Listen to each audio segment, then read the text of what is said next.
And so I'm really happy that I have the opportunity to share some information with you today that's based on my work as a trauma and emotion centered psychotherapist. I practice something called accelerated experiential dynamic psychotherapy, AEDP. I practice in New York City, and I am also an emotion educator because about over a decade ago, I discovered some information that gave me a new path professionally and personally, and it had everything to do with learning about how emotions work in the mind and body. And we're going to be using that information to talk about how to get along with our family when we're trapped together for the next several weeks until this pandemic resolves. I want to say that until I learned about emotions, I was raised probably like you were in our society and in a family where the messages that I received about emotions had to do with quickly getting over them, suppressing them, using my intellect, thinking through things, and really believing that emotions were weak and something to be controlled or ignored.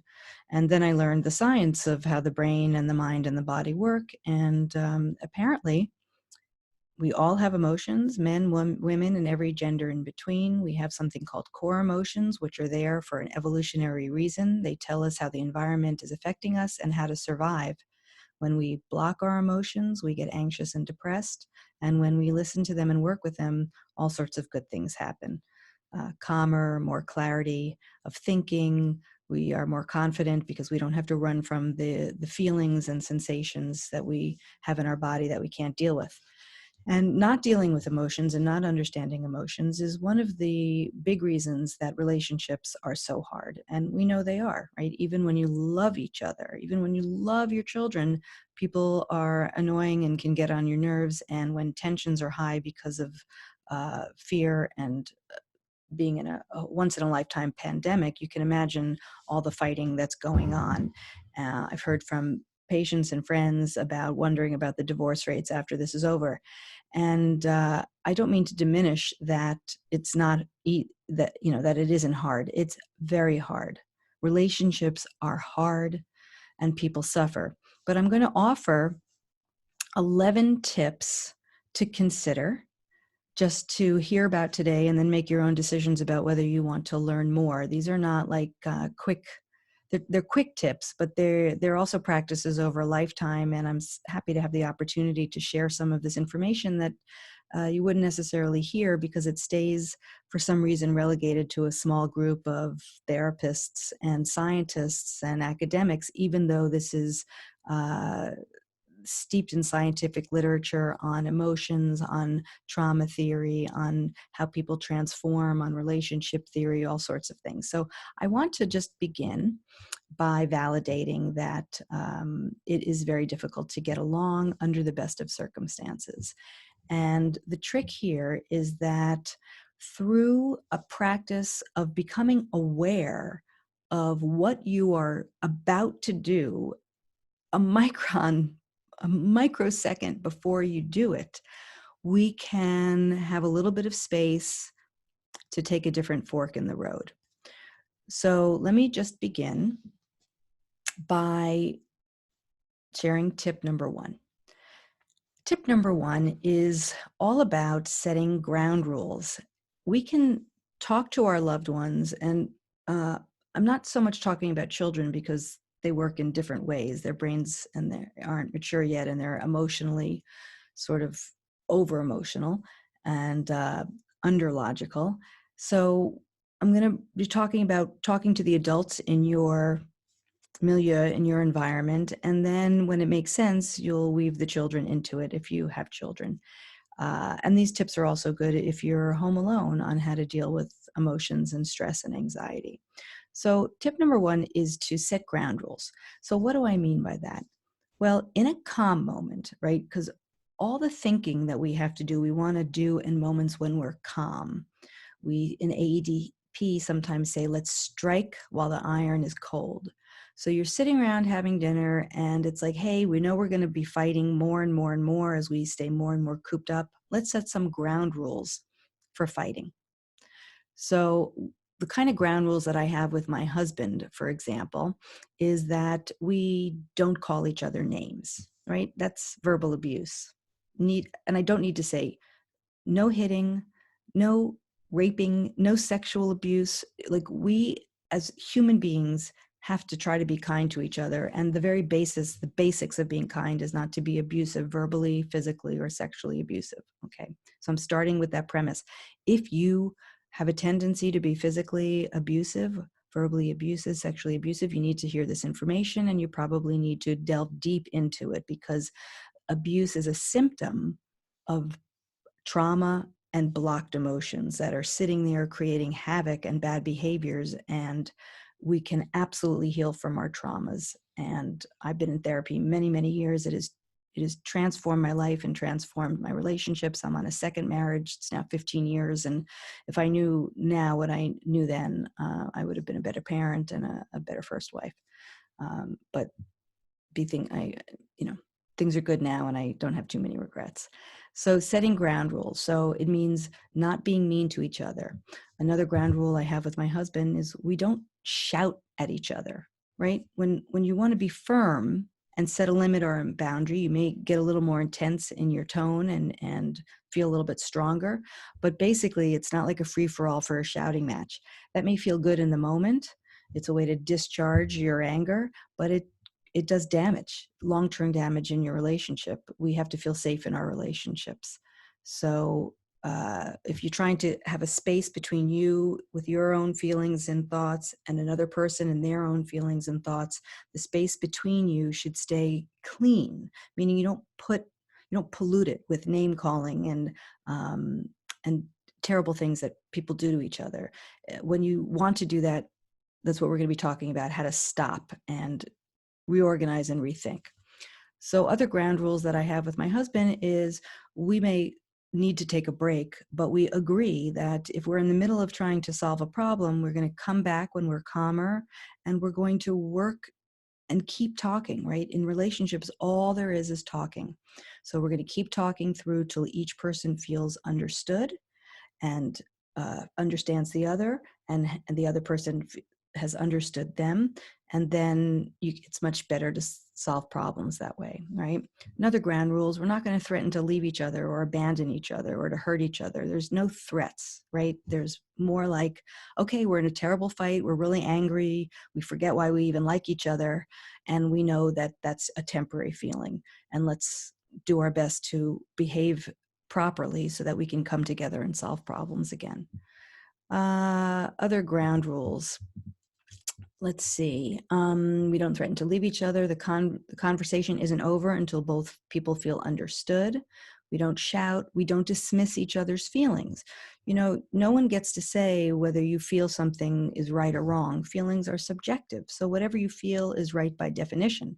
Now, if I'm your partner, I don't have to like what you're feeling, right? I know my husband doesn't like it when I'm angry. And yet, if he does something that angers me, feelings just are. And I'm going to be angry and I'm going to say, look, I'm angry. And then he can either be curious and say, what did I do? It's the kind of thing I'd say, what did I do? Tell me, I can hear it. And I can then either apologize with a real three-pronged apology, right? How to make a good apology is something very important. I have the recipe on my blog at hillaryjacobshendel.com. I encourage you to look it up. Or sometimes you might argue another point, and then we have to sort of compromise or agree to disagree. So setting ground rules, whatever yours are, talk about them at a calm time, come up with some basic ground rules for fights, and stick to those ground rules, right? That's very important. Tip number 2. Let's say you're having a fight. A common fight that I hear is about the groceries these days, right? How to disinfect groceries. Some people think, you don't have to disinfect your groceries. They can come in. It's making a mountain out of a molehill. And some people like me don't want the groceries coming in the house. I want them to air out in the garage for a couple of days. And if I can't do that, then I wipe them down. I don't wipe down produce with Clorox. If you eat the coronavirus, I'm pretty sure you don't get it. Because of my science background, your digestive enzymes will kill it, but you don't want to inhale it. You want to keep washing your hands. Now, different people have different ideas of what they want to do. So this may be a place where you fight. So if you feel a fight coming on, it could be the kids are annoying you, whose turn is it is, who's going to work, right? Some parents are working, taking care of young children at the same time. It's near impossible, but you have to notice when a fight is coming on because of tension. And then my tip number 2 is to call a timeout, like you're a referee. Either person can notice it. The one who notices it first is a real hero, right? It's like, timeout. I see you're raising your voice. I'm raising your voice. I can feel the tension in the air. Timeout. Do we really want to have this fight right now? Do we both agree this is where it's going? What do we want to do? If we need a fight, okay, but let's at least have an intention that we know what we're doing. Let's not go out of control. And anger is one of those core emotions that can really amplify, so that before you know it, a little fight is turning into, I want a divorce and I can't stand you. So we don't want that to happen. As soon as you sort of start to feel amped up, or you see that your partner is amping up, make a timeout sign and say, okay, here we are again. We have an opportunity to take a fork in the road. We can go down this nasty path and have a fight and be mean to each other, or we can do it another way. How do you want to do it? I'd rather do it another way. That kind of conversation. Okay. Tip number 3, do a self-care check every now and then. If you find yourself getting irritable and, like, you're hankering for a fight and you're just out of sorts, ask yourself, am I hungry? When did I last eat? Right? Since the pandemic, many of us have been on the anxiety diet. I joke with my husband, and that happens when you lose weight because you're anxious and you can't eat. But even if we're not hungry, we have to make sure we eat so our blood sugar stays nice and uh, biologically sound, where we're in our best mood. You want to ask yourself, am I tired? If I haven't been sleeping, I may be tired and my nerves are fried. It's important to know that. And then you can go back to your partner, your roommate, whoever you're living with, and say, I'm so sorry, I'm hungry, I'm tired, I'm out of sorts, I'm in a bad mood. You didn't do anything wrong. It's me.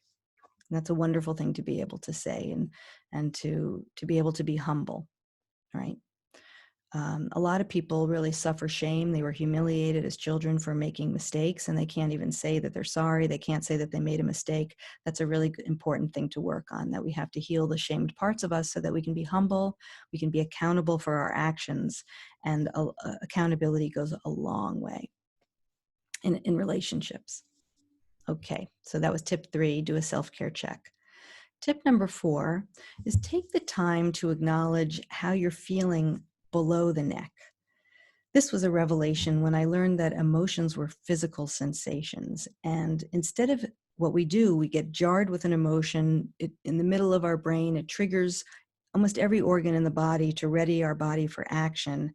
And then we start to feel weird. And because we get no emotion education in our formal schooling, we don't know what to do with these strange sensations. So we go up in our head and we start churning and ruminating and obsessing and getting tense, and we constrict our muscles and we do all these things, and we don't have to do it. It's that type of tension and becoming defensive in nature that leads to fights and problems in relationships. So instead, we can really learn to tune in gently with compassion and curiosity, scan our body from head to toe, and try to notice what's happening inside. Is my heart rate starting to go up? Is my breathing becoming shallower? Do I have a pit in my stomach? Am I feeling this kind of defensive armor? Right. For years, I used to, from the time I was a kid, when I was upset and frightened and feeling like too alone, I would get this sort of like, I don't need anybody. I call it my angry tightness. And I would just get kind of nasty instead. And then I learned to tune into that feeling. And I realized that it was really just these tender emotions that I felt too embarrassed, that I felt were too weak to express, and there was no one to hear them. And I learned ways to lean into those and to express those and to teach my loved ones how to tend to those in a way where we both felt good about ourselves. So learn to to scan your body head to toe and not be frightened of the sensations you feel, but instead to work with them so you don't spin out into your head. I have lots of resources on my website on how to do this, and I have a YouTube channel with a video called Drop into Your Body. And it's a gentle exercise that shows you how to do this. It's on the Change Triangle YouTube channel. I encourage you just to try it. If you don't like it, it's no big deal, but it's good to try it and learn new things. Okay, tip number 5 is do your best to identify what you're experiencing. Are you scared? Are you frustrated right now?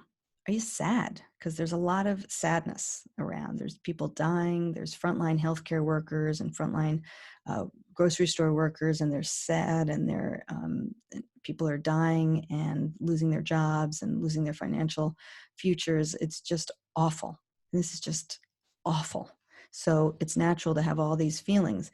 Are you anxious? Are you jittery? Do you feel sick inside? Do you feel alone? Do you feel uncared for because your partners and your roommates and the people you're living with are also preoccupied with themselves and their own feelings and their own fears and getting whatever needs to be done? So there's no wrong way to feel. That's so important. Let me say it again. There is no wrong way to feel. Feelings just are. There's only wrong ways to behave. If you need help identifying what you're experiencing, I use the change triangle. It's my absolute favorite tool. It's so much my favorite tool that I wrote a whole book about it, and Random House and Penguin UK published it. And the change triangle basically helps you identify your mental state as defensive or anxious or dealing with a core emotion, and then how to work with it, how to we move around this triangle all day, every day, and throughout our life. And when we begin to notice where we are and what to do next, which the change triangle teaches me, and I teach it to many others, and now thousands of people all over the world understand the change triangle. It's really it's really how to get to know yourself in these incredible ways, and then really have command so that you can feel and deal with life and relate in positive ways all at the same time. So tip number 5 is do your best to identify what you're experiencing. And the change triangle is my favorite tool. I am unabashedly telling everybody about the change triangle.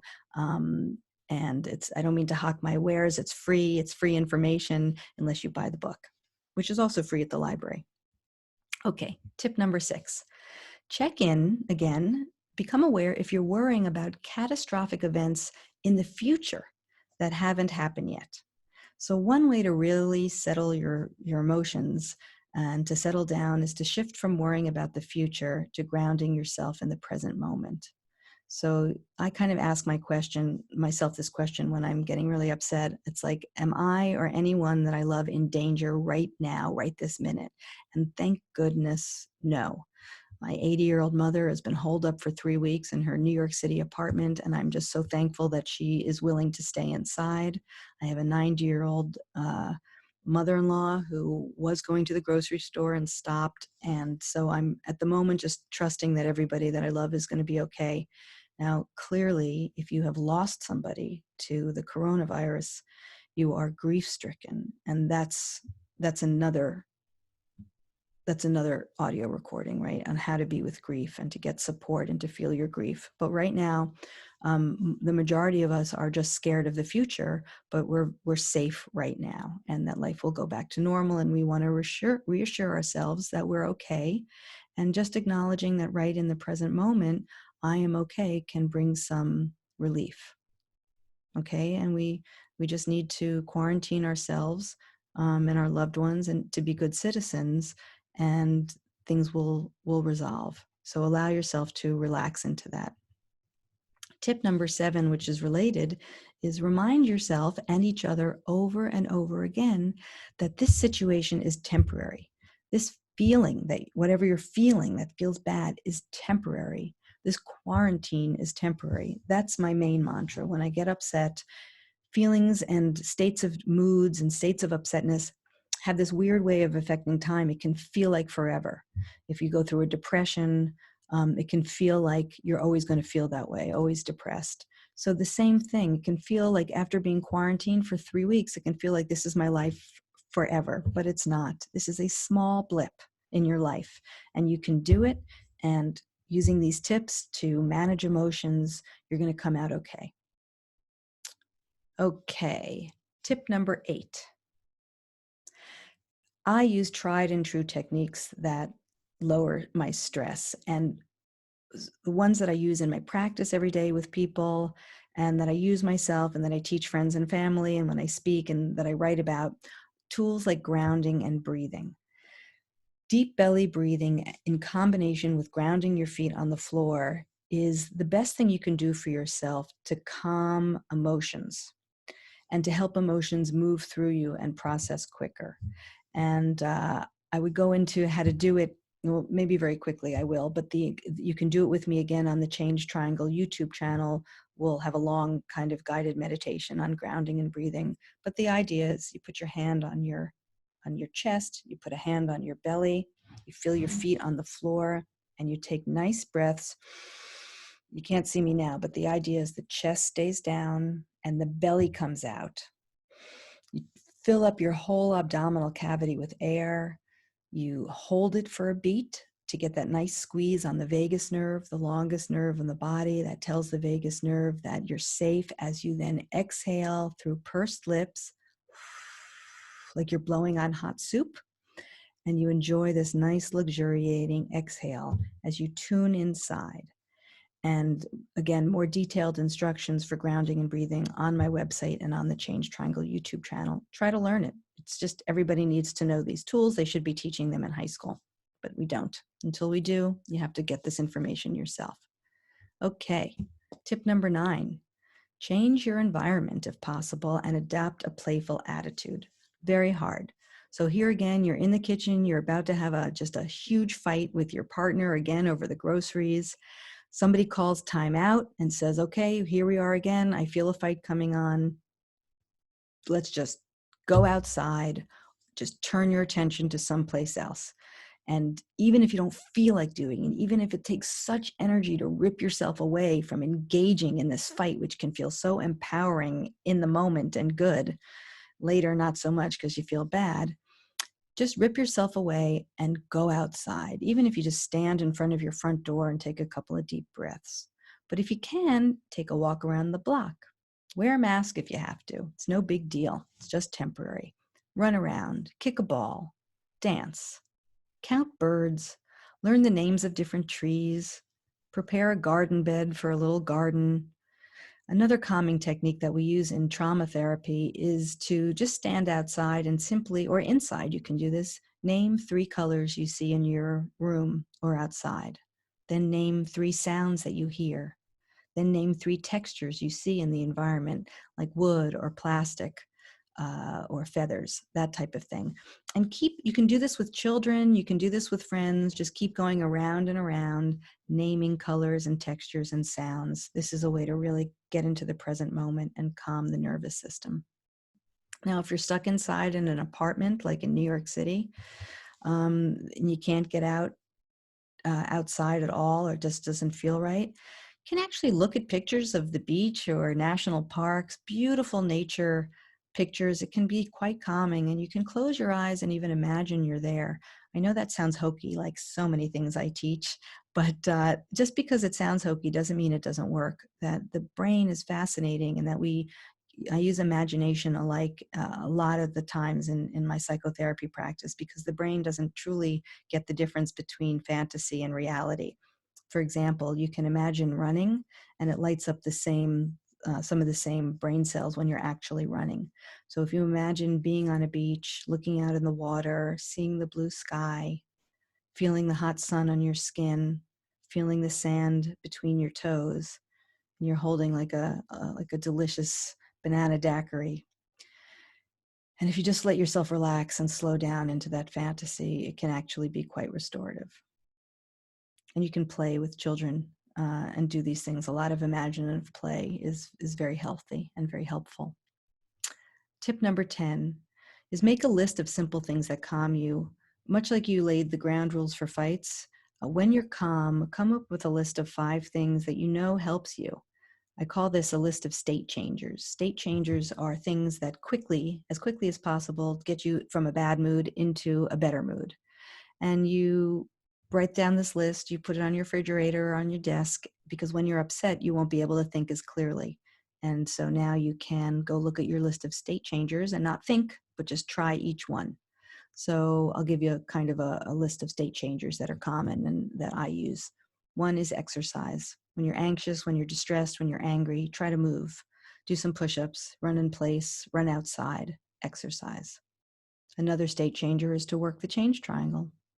Try to get underneath your defenses and anxiety and notice what you're feeling. Put a name on it, validate the emotion, or more than one. I'm sad, I'm angry, and I am afraid. And I'm also grateful. So just name all the emotions you can, feel them a little bit and experience them, validate why they're there. You may feel a little bit better. Another state changer, take a long hot shower or a hot bath. Put some bubble bath in it. Things that smell good are state changers. Holding ice cubes in your hands can change your state. Make yourself a cup of tea or someone else a cup of tea, and that can help as well. Listen to music or a podcast. I mean, these are obvious, but if you don't write them down, you may not go to do them, and you may feel the reluctance to do them. And then you can make a note on your state changer that even when I'm reluctant, I'm going to do it anyway. And then notice afterwards if you're glad, and maybe write that down. You'll be glad you did it because you keep being glad you did it. That type of thing. You have to outsmart our anxious brain that might tell us something else is better for us when you just do an experiment again and again and you see that it works.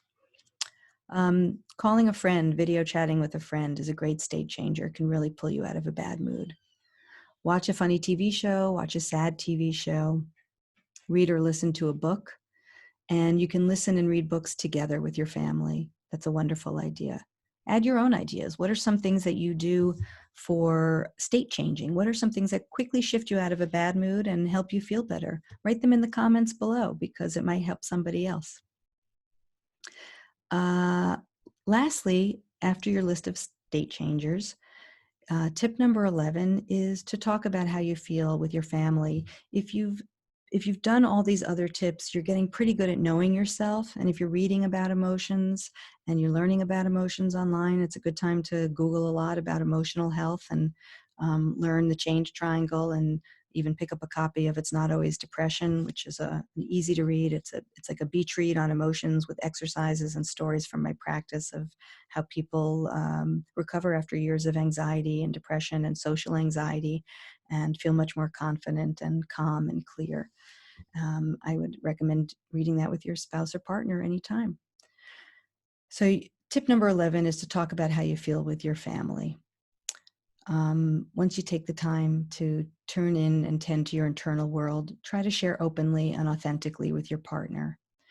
Now, if you've done that before and your partner responds with something mean or uncaring and tries to tell you that you're not feeling what you're feeling, first have the confidence that they're wrong and they need some education. And two, you can teach them what you need. So, a lot of people think they have to fix feelings. Particularly, I think I hear this a lot with women talking about their male husbands, that they share something and then the husband goes into fix-it mode.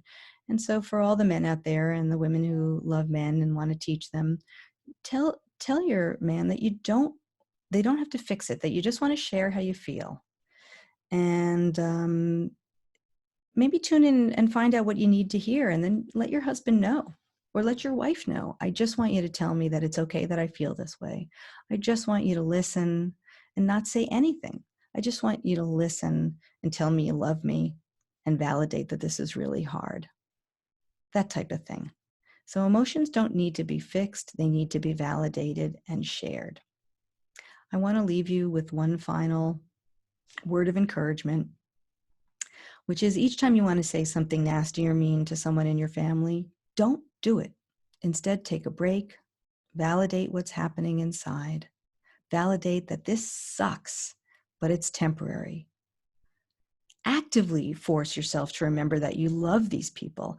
Sometimes I get so angry at my husband, and I have learned over the years, and I couldn't do this 10 years ago, but now I can do it, is I just remind myself why I married this man and all his wonderful qualities, even while I'm holding that I'm really pissed off at the moment. But it really, really helps. So validate and remember why you love these people. I hope you'll challenge yourself to work with your emotions wisely. Don't take them out on the people you love. You can do it. A+ for just trying. Sending loads of love and well wishes for everybody out there, and we will all get through this together. Bye-bye. This is Hillary Jacobs Hendel signing off for now.